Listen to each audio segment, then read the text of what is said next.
The Gospel of Mark, considered by most scholars to be the earliest canonical gospel, is shorter than the Gospels of Matthew, Luke, and John.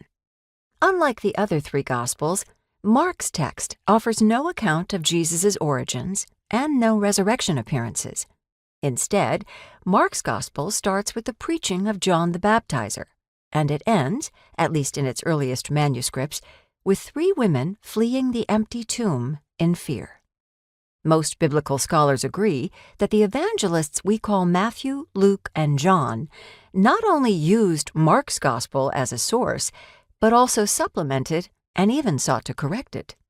When the Gospel of Luke, chapter 1, verse 1, speaks of the many who have attempted to compile an orderly account of the story of Jesus, the writer most likely had Mark in mind. This study seeks to learn from and about the Gospel of Mark on its own terms, without the details the other three Gospels introduce.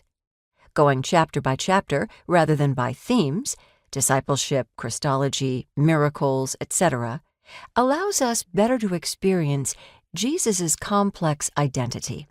At one point, unable to do mighty works because of people's unbelief, and at another, walking on the water as only God can do. At one point demanding that people not announce his miracles, and at another, clearly announcing his death and resurrection. This progressive approach helps listeners to answer the question Jesus asks his disciples midway through, "Who do you say that I am?" Literal, "Who do you say me to be?" Mark chapter 8, verse 29. The answer may change at the end of each chapter. When we reread Mark's Gospel, the answer may change again, just as our sense of our loved ones changes over time.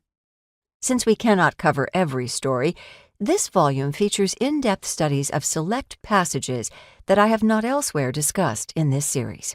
I have provided my own fairly literal translations from the Greek and Hebrew in order to allow hearing the stories anew.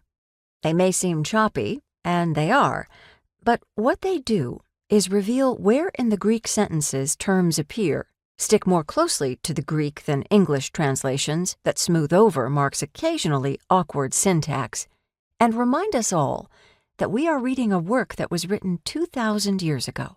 You are encouraged to read along with your own Bible.